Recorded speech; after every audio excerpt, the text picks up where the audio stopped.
প্রিয় শিক্ষার্থী বন্ধুরা, আজকের আলোচনার বিষয় হচ্ছে সি, রুক এবং ওয়াচের মধ্যে যে পার্থক্য রয়েছে সেটি নিয়ে বিস্তারিতভাবে আলোচনা করব। আই হোপ এই ভিডিও দেখার পর থেকে আপনাদের সম্পূর্ণ কনসেপ্ট ক্লিয়ার হয়ে যাবে এবং আপনারা সহজেই কোথায় সি, কোথায় রুক এবং কোথায় ওয়াচ বসাতে হবে সেটি ব্যবহার করতে পারবেন।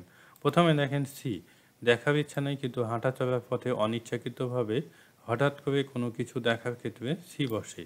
তো দেখেন এখানে আরেকটা কথা আমি বলেছি, এরকম দেখার ক্ষেত্রে মনোযোগ দিয়ে দেখা হয় না, তাই মনে থাকতেও পারে অথবা নাও থাকতে পারে।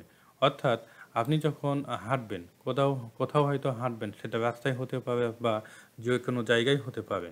ওকে, আপনি হয়তো হাঁটা চলার পথে হয়তো আপনার কোনো ব্যক্তিকে দেখার ইচ্ছা নেই কিন্তু হঠাৎ করে সেই ব্যক্তিকে আপনার দেখা হয়ে গেছে, অথবা কোনো গাছ আছে, সেই গাছের দিকে হয়তো আপনার তাকানোর ইচ্ছা নাই কিন্তু অনিচ্ছাকৃতভাবে আপনি হঠাৎ করে তাকিয়েছেন। তো অথবা কোনো বাড়ি হতে পারে, সেই বাড়ির দিকে আপনার তাকানোর ইচ্ছা নাই কিন্তু সেই বাড়ির দিকে হঠাৎ করে আপনি তাকিয়েছেন। তো এরকম যখন হয়ে থাকে বা এরকম দেখার ক্ষেত্রে আপনাদেরকে সি ইউজ করতে হবে। এবং প্রিয় শিক্ষার্থী বন্ধুরা, যেহেতু আপনি মনোযোগ দিয়ে সেই বাড়িটি অথবা সেই গাছ অথবা সেই ব্যক্তিকে দেখেন না, এই জন্য কিন্তু সেটি আপনার মনে থাকতেও পারে আবার নাও থাকতে পারে। সেটি কিন্তু পরবর্তীতে আমি বলেছি। ওকে, এরপর দেখেন উদাহরণ, আই সি আ ট্রি, আমি একটি গাছ দেখি। অর্থাৎ আপনার গাছ দেখার ইচ্ছা নাই কিন্তু হঠাৎ করে গাছের দিকে নজর পড়ে গেছে এবং আপনি গাছ দেখেছেন, এবং এই ক্ষেত্রে আপনাদেরকে সি বসাতে হবে। I saw a bird, I saw a bird, আমি একটি পাখি দেখেছিলাম। তো প্রিয় শিক্ষার্থী বন্ধুরা, দেখেন এই যে সি আছে, সি এর পাস্ট ফর্ম হচ্ছে স, এবং পাখি আপনার দেখার ইচ্ছা ছিল না, অনিচ্ছাকৃতভাবে আপনার পাখি দেখা হয়ে গিয়েছিল, এই জন্য আপনাদেরকে এখানে স ইউজ করতে হবে, অর্থাৎ সি এর পাস্ট ফর্ম হিসেবে এখানে স ইউজ করতে হবে। Nahid sees a tiger while walking in the road, Nahid রাস্তা দিয়ে, নাহিদ রাস্তা দিয়ে হাঁটতে হাঁটতে একটি বাঘ দেখেছিল। অর্থাৎ বাঘ দেখার কোনো ইচ্ছাই ছিল না কিন্তু হঠাৎ করে বাঘ দেখা হয়ে গিয়েছিল, এবং সেক্ষেত্রে এখানে আপনাদেরকে স ইউজ করতে হবে। He sees a shop, he sees a shop, সে একটি দোকান দেখে। অর্থাৎ দোকান দেখার ইচ্ছা ছিল না কিন্তু হঠাৎ করে দোকান দেখা হয়েছে, এই জন্যই এখানে আপনাদেরকে সি ইউজ করতে হবে। Tamim sees a man, Tamim sees a man, Tamim একজন ব্যক্তিকে দেখে। অর্থাৎ ব্যক্তিকে দেখার ইচ্ছা ছিল না কিন্তু ব্যক্তিকে দেখা হয়েছে, হয়তো সাইডে তাকিয়েছে বা সামনে সেই ব্যক্তি পড়ে গেছে। তো এরকম ক্ষেত্রে আপনাদেরকে সি ইউজ করতে হবে।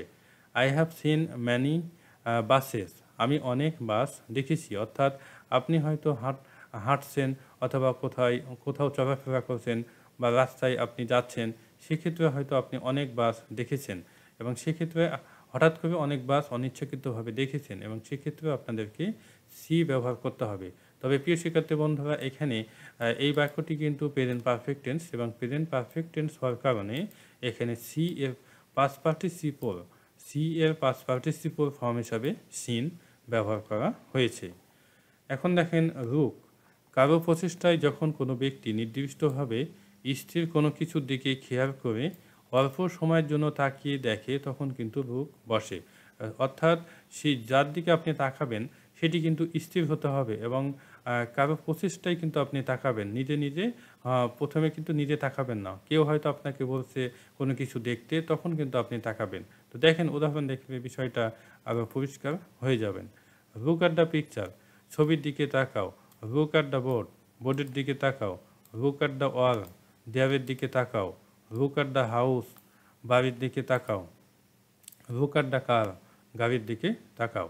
তো দেখেন প্রিয় শিক্ষার্থী বন্ধুরা, এই যে আমি 5টি উদাহরণ দিয়েছি, 5টি উদাহরণে পিকচার, বোর্ড, ওয়াল, হাউস, কার, এগুলো কিন্তু স্থিরভাবে আছে, স্থিরভাবে আছে, এবং কেউ হয়তো আপনাকে বলছে দেখতে, হ্যাঁ, তখন বা কোনো কিছুর দিকে হয়তো আপনাকে তাকাতে বলছে, অর্থাৎ ছবির দিকে তাকাতে বলছে, অথবা বোর্ডের দিকে তাকাতে বলছে, অথবা ওয়ালের দিকে তাকাতে বলছে, হাউসের দিকে তাকাতে বলছে, কারের দিকে তাকাতে বলছে, তখন হয়তো আপনি অল্প সময়ের জন্য, অল্প সময়ের জন্য আপনি এসব কিছুর দিকে তাকিয়েছেন, এবং তাকানোর পরে হয়তো চোখ ফিরে নিয়েছেন।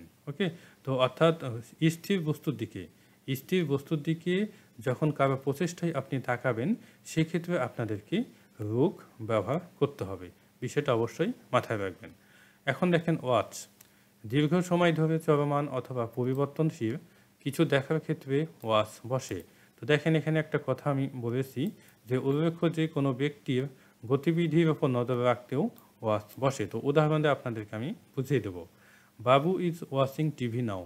বাবু এখন টিভি দেখছে, অর্থাৎ দেখেন প্রিয় শিক্ষার্থী বন্ধুরা, টিভি দেখছে এর মানে দেখেন দীর্ঘ সময় ধরে কিন্তু টিভি দেখছে, তাই না? দীর্ঘ সময় ধরে টিভি দেখছে এবং সেই জন্যই কিন্তু আপনাদেরকে এখানে ওয়াচ ইউজ করতে হবে এবং বাক্যটি হচ্ছে present continuous tense. Okay, I have been watching the cinema for 3 hours. আমি 3 ঘন্টা ধরে সিনেমাটি দেখছি। তো দেখেন প্রিয় শিক্ষার্থী বন্ধুরা, এখানে একটা বিষয় দেখেন, 3 ঘন্টা ধরে সিনেমা দেখছি, তাই না? তো এখানে দীর্ঘ সময় ধরে কিন্তু দেখা হচ্ছে এবং সেই জন্যই কিন্তু এখানে ওয়াচ ইউজ করা হয়েছে। এবং আরেকটি বিষয় দেখেন, একটি সিনেমা যখন আপনি দেখবেন সেই সিনেমার দৃশ্যপট কিন্তু চেঞ্জ হয়, পরিবর্তন হয়। হয়তো আপনি সকাল 9টা থেকে সিনেমা দেখছেন, তাই না?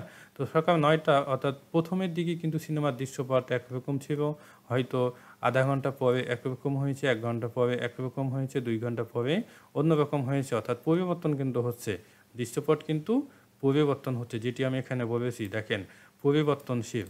ওকে, চলমান অথবা পরিবর্তনশীল। দে আর ওয়াচিং আ ড্রামা। তারা নাটক দেখছে। তো দেখেন প্রিয় শিক্ষার্থী বন্ধুরা, নাটক হয়তো আধা ঘন্টার নাটক অথবা 45 মিনিটের নাটক অথবা 1 ঘন্টার নাটক। ওকে, তো এরকম দীর্ঘ সময় ধরে কিন্তু নাটক দেখা হচ্ছে এবং সেক্ষেত্রে আপনাদেরকে ওয়াচ ইউজ করতে হবে। He was watching a cricket match yesterday. সে গতকাল একটি ক্রিকেট ম্যাচ দেখছিল। তো এখন কেউ যদি ক্রিকেট ম্যাচ দেখে, তাই না? তো সেটি কিন্তু দীর্ঘ সময়ের জন্যই চলে। হয়তো যদি 20 হয়, হয়তো দুই পক্ষের জন্য হয়তো 3 ঘন্টা সময় লাগে, অথবা ওয়ানডে যদি হয় 2 পক্ষের জন্য 7 ঘন্টা সময় লাগে। হ্যাঁ, এরকম একটা সময় কিন্তু প্রয়োজন হয় এবং দীর্ঘ সময় কিন্তু, এবং সেক্ষেত্রে আপনাদেরকে ওয়াচ ইউজ করতে হবে। I am watching a football game. আমি ফুটবল খেলা দেখছি। সেম অবস্থা, ফুটবল খেলা হয়তো যখন খেলা হয় সেটি 90 মিনিট হতে পারে এবং দীর্ঘ সময় হয়, এই জন্য আপনাদেরকে ওয়াচ ইউজ করতে হবে। Rahim and Rafi are watching every car. Rahim এবং রাফি প্রতিটি গাড়ি দেখছে। হয়তো রহিম এবং রাফি হয়তো কোথাও ঘুরতে যাবে, সেই জন্য হয়তো কোনো কার হয়তো ভাড়া নিয়েছে এবং সেই কার হয়তো আসছে এবং সেই কারের নাম্বার তারা জানে, এই জন্য হয়তো 9টার দিকে হয়তো কার আসবে, তার 10 মিনিট বা 15 মিনিট আগে হয়তো তারা দেখছে যে কোন কারটি হতে পারে। ওকে, কোন কারটি হতে পারে এবং কারের দিকে তারা নজর দিয়ে আছে। হ্যাঁ, এবং মনোযোগ সহকারে নজর দিয়ে আছে কারের দিকে, এবং এক্ষেত্রে আপনাদেরকে ওয়াচিং ইউজ করতে হবে। ওকে, হয়তো এক পর্যায়ে তার যে কার সেটি হয়তো তার সামনে চলে এসেছে। ওকে, এবং তার সামনে এসে সেই কার হয়তো থেমে গেছে। সেক্ষেত্রে কিন্তু আপনাদেরকে রুক ইউজ করতে হবে। তো এই যে দেখেন, রুক অ্যাট দ্য কার, গাড়ির দিকে তাকাও। ওকে, অর্থাৎ কার যখন দূরে থাকবে এবং এবং তীক্ষ্ণ দৃষ্টি দিয়ে সেই কারের দিকে যখন তাকায়, তখন ওয়াচ বসাতে হয়। অর্থাৎ মনোযোগ সহকারে যখন তাকিয়ে থাকে অনেকক্ষণ ধরে, তখন ওয়াচ বসাতে হয়। কিন্তু কার যখন তার সামনে চলে আসবে, তখন আর ওয়াচ ইউজ করতে পারবেন না। ওকে, অর্থাৎ তখন আর ওয়াচ ইউজ করা যাবে না। তখন কিন্তু সেই কারটি স্থির হয়ে যায়, বা থেমে যখন যায় তখন তো স্থির হয়ে যায়, তাই না? এবং সেক্ষেত্রে আপনাদেরকে রুক ইউজ করতে হবে। এটাই হচ্ছে মেন বিষয়। এরপর দেখেন, the police is watching the criminal. Police অপরাধীকে দেখছে। অর্থাৎ দেখেন এখানে একটা কথা আমি বলেছিলাম যে উল্লেখ্য যে কোনো ব্যক্তির গতিবিধির উপর নজর রাখতে ওয়াচ বসে।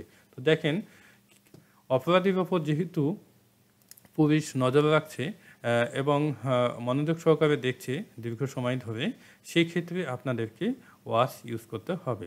অর্থাৎ কারো প্রতি যখন কারো গতিবিধির ওপর যখন নজর রাখা হয় বা কেউ যখন নজর রাখে তখন ওয়াজ বসে। তো প্রিয় শিক্ষার্থী বন্ধুরা, আজকে এই পর্যন্তই। আই হোপ আপনারা বুঝতে পেরেছেন। এরপরে যদি কোনো সমস্যা হয় অবশ্যই কমেন্টের মাধ্যমে জানাবেন। আমি চেষ্টা করব আপনাদের কমেন্টের উত্তর দেওয়ার। বেস্ট অফ লাক, ভালো থাকবেন। আল্লাহ হাফিজ।